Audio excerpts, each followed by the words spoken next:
Paneo.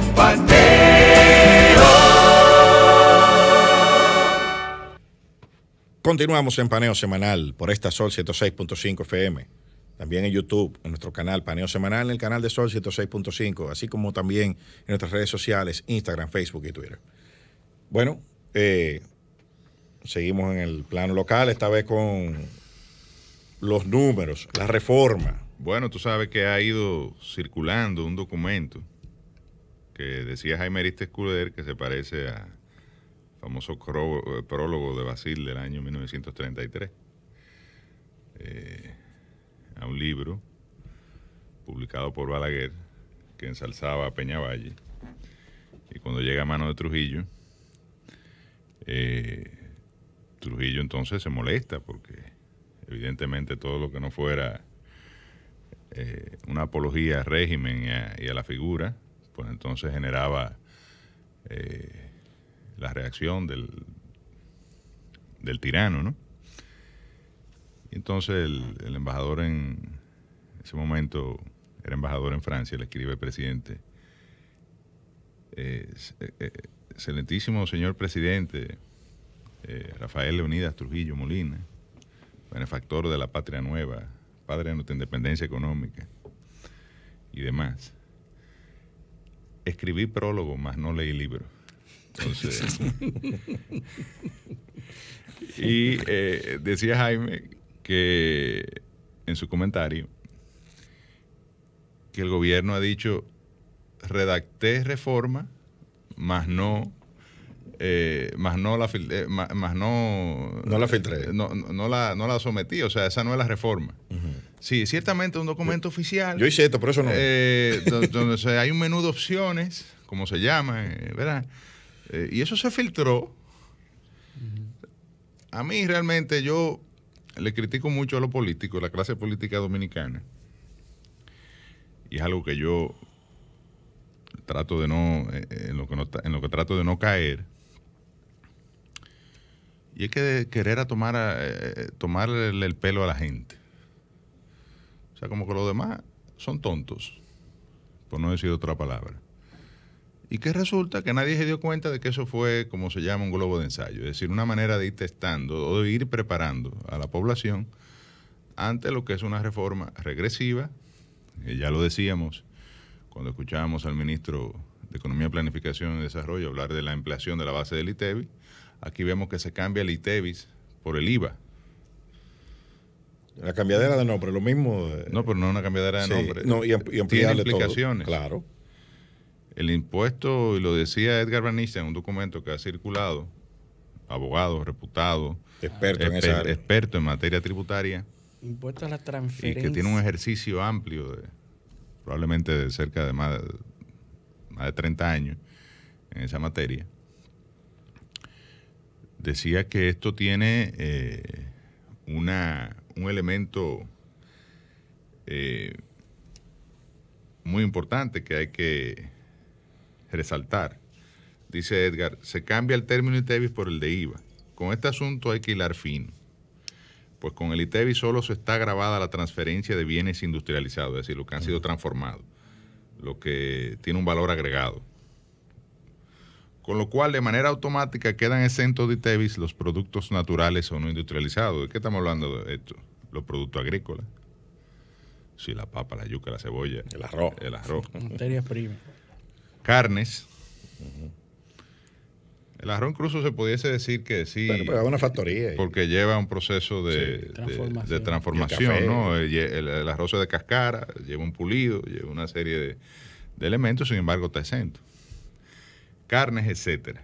Sin embargo, con el IVA, todos los productos de cualquier naturaleza quedarían grabados.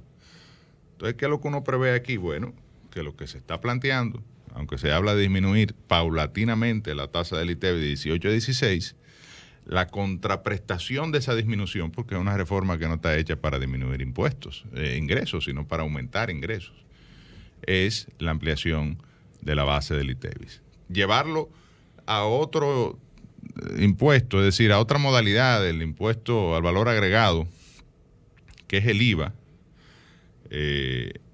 incluiría, porque en el caso del ITEVI es transferencia de bienes industrializados y servicios. El IVA es valor agregado, es decir, que simplemente con el hecho de yo lo corté de la mata, lo llevé allí. Claro, ya hay un valor agregado. Esto lo que prevé la posibilidad de la ampliación de la base del ITEVI, que es un impuesto de naturaleza regresiva. Y cuando nosotros hablamos de regresividad, ¿a qué nos referimos? Bueno, que es un impuesto que no se aplica al sujeto activo de la obligación tributaria, es decir, al que tiene que pagar los impuestos, no se aplica en función de su capacidad de pago, ni en el monto de los ingresos que tuvo, por ejemplo, como el caso del impuesto sobre la renta, que está determinado por la cantidad de ingresos que usted tiene. Y en virtud de eso, a partir de una base exenta, es decir, de un mínimo exento, que en el caso dominicano actualmente está en 34,000 pesos, usted paga un impuesto. Sí, ese impuesto no discrimina, es a todo el mundo. Correcto. Entonces, hay una gran preocupación sobre el impacto que puede tener esto, no solo en la clase media, porque que siempre es la más afectada, porque es la que está formalizada, es la que tiene un empleo regularmente formal, me refiero, que está sujeto a la retención, es la que emprende con micro, pequeños y medianos negocios. Por eso es que dicen que los informales no pagan impuestos, es incorrecto. Los sectores informales sí pagan impuestos a través de los impuestos de lo que compran. Cada pero mucho menos impuestos. Es mucho menos, pero pagan impuestos. Porque no están sujetos al impuesto sobre la renta, por ejemplo. Sí, seguro. Los salarios, por ejemplo, no están sujetos al impuesto sobre la renta. Pagan el impuesto a la gasolina, pagan el ITEVI. Pero esos son impuestos de naturaleza regresiva, o sea, impuestos que afectan a todo el mundo y que no discriminan en función de tu capacidad, porque el que va a llenar una Lexus GLX, qué sé yo, 5,700 el mismo impuesto que coge 30 galones, paga lo mismo que lo que va a llenar un motor o un Datsun 120i. Entonces, evidentemente, se presupone que el que puede adquirir un vehículo de esa naturaleza está en mejores condiciones económicas, no necesariamente, porque hay de todo en la viña del Señor, pero en sentido general, que el que tiene un vehículo utilitario, un motor o lo que sea. Ahora bien, ¿cuál es otro impuesto que preocupa bastante? Bueno, el impuesto sobre la renta. Aquí hay tres grandes generadores de ingresos. El ITEVI, que es la máquina de dinero, es decir, es el que más genera. Igualmente, la exención del ITEVI es la que genera mayor gasto tributario, que es lo que el gobierno deja de percibir. Porque y ese es el target ahora en esta reforma. Por la naturaleza del impuesto que afecta a todo el mundo, y hay una parte que el principal impuesto o la principal propuesta de modificación para fines de mejorar los ingresos tributarios va a ser el ITEVI. El otro es el impuesto sobre la renta. ¿Y qué plantea en el caso del impuesto sobre la renta la propuesta del gobierno? Incrementar la tasa de 27%, que hoy en día la tasa de impuestos sobre la renta, a 30%. En el caso de las personas naturales. En el caso de la persona física lo lleva a 35%. En el caso de la persona jurídica, persona moral. En el caso de la persona física lo lleva a 35%. Primero, no vemos, es una propuesta, pero no tiene sentido tener una tasa diferenciada de impuestos sobre la renta. Porque, claro, tú me podrías decir que esto va a incentivar eventualmente la formalización, porque yo pagaré menos. Pero me formalizo. ¿Y quién ha dicho que la persona física va y hace una declaración anual? Por eso es que tenemos una gran cantidad, más del casi el 54% de la economía dominicana. Las personas físicas que pagan es ahora que lo hacen retención. Entonces, a través de la retención. No entendemos esta propuesta. Hay una serie de disposiciones que tienen que ver con otros temas. En el caso de las zonas francas, hay que decir que el sector de zona franca es un sector que genera una gran proporción del empleo formal, 175,000 empleos más o menos. Es un actor importante en el marco de las exportaciones dominicanas. cerca de 13.000 millones de dólares al año. Y además genera importantes compras en el sector nacional, hacia el sector industrial y al comercio. Mala dinámica de todos esos empleados que quincenalmente o semanalmente reciben sus pagos y entonces salen a gastarlo el mercado interno dominicano, pagando sus impuestos, como tú decías ahorita, pagan ITEVI, pagan impuestos a la gasolina, pagan selectivo cuando compran una nevera o compran un televisor. Cuando echan combustible. Entonces, ¿qué se están planteando? Incrementar el 3.5, que hoy en día es una especie de renta presunta sobre las ventas en el mercado local, a 5% del impuesto sobre la renta por las ventas que hagan las empresas de zonas francas al mercado local.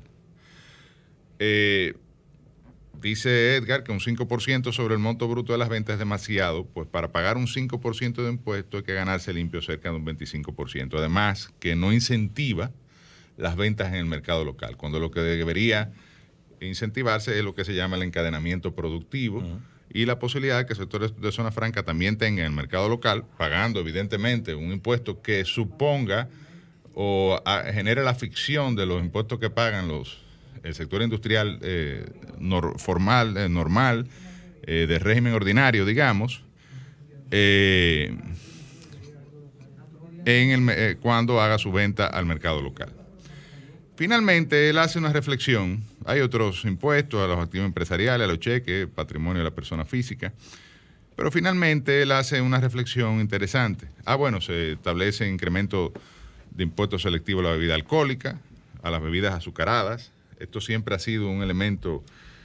El impuesto selectivo tiene una naturaleza, una explicación teórica de que sirve para compensar. No, lo que sirve para compensar lo que llaman los economistas la alternabilidad negativa, que en el caso de la bebida alcohólica y azucarada es un daño a la salud.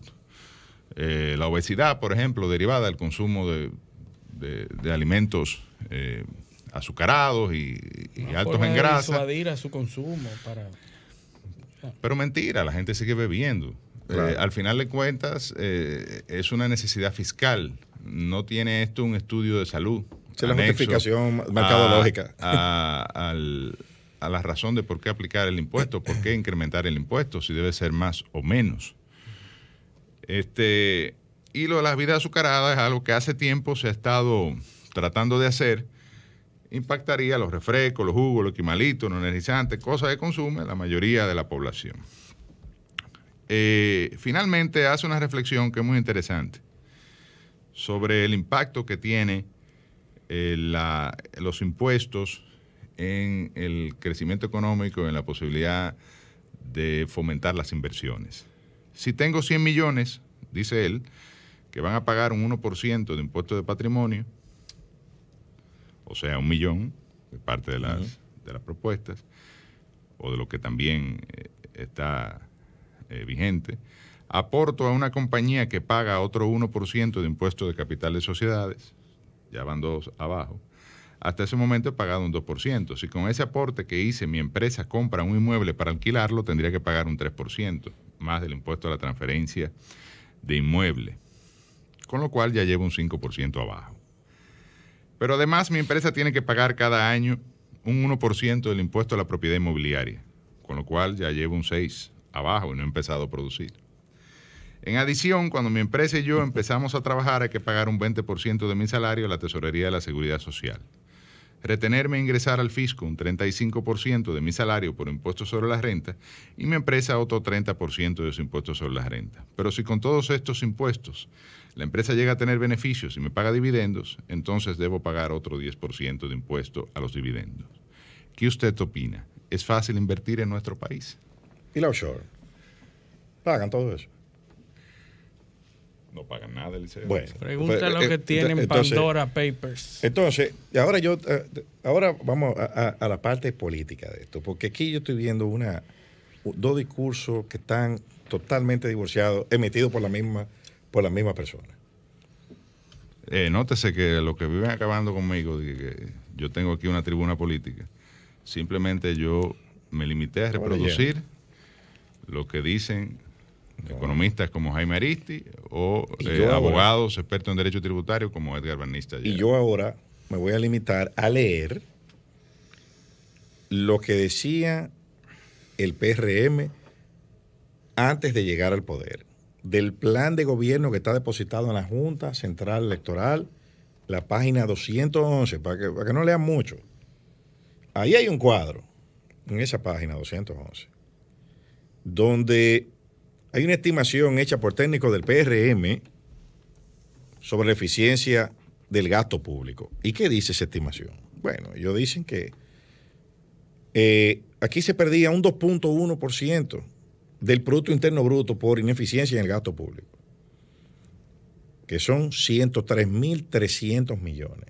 Ahora yo pregunto, ¿eso se corrigió, ese tema de la ineficiencia en el gasto público? Porque estamos hablando de una reforma fiscal.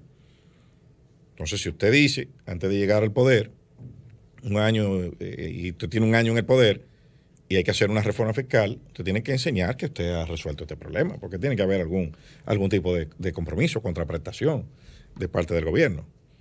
103.300 millones, decían ellos. Decían también que por corrupción, oigan esto, señores,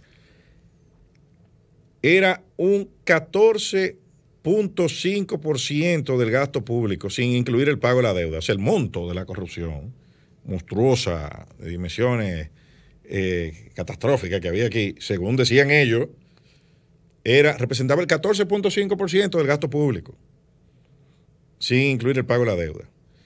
Y un 15.1% de los ingresos tributarios. Oigan, pero ustedes están oyendo la magnitud del panorama que ellos describían antes de llegar al poder. Esa es una estimación que ellos hacen. Y después hay otra, porque en el mismo cuadro de dos estimaciones hechas por ellos mismos, hay otra estimación que ellos hacen. En ese cuadro, página 211 del plan de gobierno, que está en la página de la Junta Central Electoral. Lo pueden buscar, Estimación luego de revisar 6.400 líneas de gasto, comparado con los presupuestos de 2018 y 2017. ¿Sabe cuánto decían ellos? Que en porcentaje del PIB, después de revisar las líneas, 2.7% había en dispendio, en todas las cosas que ellos describían de la realidad apocalíptica del Estado Dominicano. Y eso ascendía a 134.800 millones, que era el 19% del gasto público, sin incluir los pagos de la deuda, y el 19.7% del ingreso tributario. O sea, de cada 100 pesos que el gobierno recibía por concepto de impuestos, según ellos, la revisión que ellos hacían, habían casi 20 pesos que se podían evadir. No, que se perdían. Se perdían. O sea, de cada 100 pesos que se producía en el país del PIB, Producto Interno Bruto, para hablar en términos llanos, 2.7 pesos se perdían o eran malgastados por temas de ineficiencia. Y casi 1 de cada 5 pesos que se gastaban en este país, el gobierno gastaba, se malgastaba por temas de ineficiencia. Entonces, ahora yo pregunto, ¿qué es lo que se ha hecho aquí? Ya esto no es así, o esto sigue siendo así. No. Porque estamos hablando de una reforma fiscal. ¿Cuánto es que aspiran a recaudar, José, con la reforma? Bueno, casi 110.000 millones. Estamos hablando de 2 puntos, bueno, pero 2 puntos del PIB, más o menos. Sin embargo, el gobierno anunció que le están sobrando 120.000 millones. Claro. Naturalmente. No, sobrar no ejecutar son dos cosas diferentes. No ejecuta el gasto de capital y eso evidentemente le ha generado un sobrante. Y además, unas medidas de eficiencia que según el propio director de presupuesto, el primer año le representó cerca de 70.000 millones de pesos. Es decir, ahí hay casi 200.000 millones de pesos que no... O sea, que no necesitarían una reforma. Pero tú sabes lo que dice... en principio, todos los organismos internacionales y calificadores de riesgo la están pidiendo, pero el gobierno... El problema es que dice tantas cosas que uno no sabe a quién creerle. Entonces... los números son fríos y realmente el gasto de capital ha sido ineficiente en términos subejecutados, de más de casi un 50%. Menos un 40 y pico por ciento. Entonces, Uno en este momento también, que lo que critica, y yo escuchaba, ayer precisamente estaba la Asociación de Industrias en el Palacio Nacional, pero escuchaba a Celso Juan Marrancini, Celso hijo, explicando en un programa de radio que este era el peor momento para hacer una reforma, donde la economía estaba en un proceso de recuperación, donde las industrias, las pequeñas, grandes, pequeñas y medianas, estaban en un esfuerzo de recuperar las pérdidas que se generaron en el año 2020, y sabemos también que evidentemente la población está siendo golpeada por una escalada inflacionaria, en gran medida por elementos externos, pero también por mala gestión de parte de las autoridades en distintos sectores. Y entonces meterle ahora un incremento de impuestos,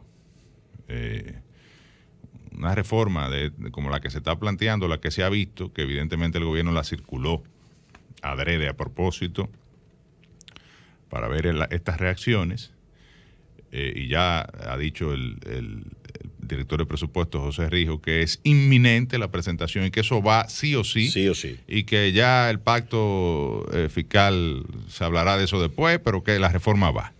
Entonces, próximamente ya tendremos el documento y la veremos punto por punto, pero es el peor momento, en mi opinión y la opinión de muchos otros, para abordar una reforma de esta naturaleza. Oigan esto antes de irnos a la pausa.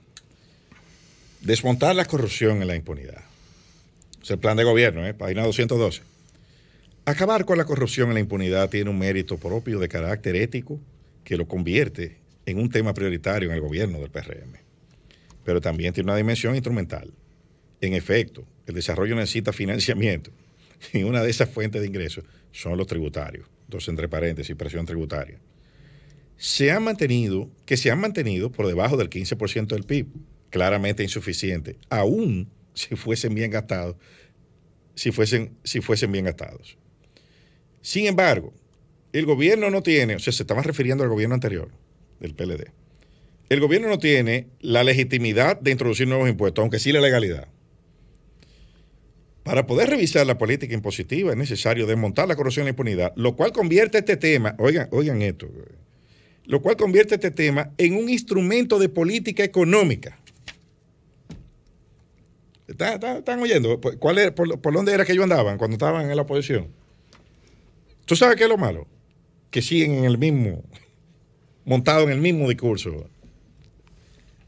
Pero, vámonos a la pausa. A ver si nos descargamos de toda esta negatividad. Sí, hombre, eso está bien. Y vamos entonces a un tema. Tendríamos que hacer como Eddie Palmieri y no Palmonte. Más hablar de arquitectura caribeña. Arquitectura. Perfecto. Con arquitectos y personas muy capacitadas, orgullos nacionales, que vienen a hablar de Jaragua no cae. Vamos a la pausa y regresamos. Y no caeremos.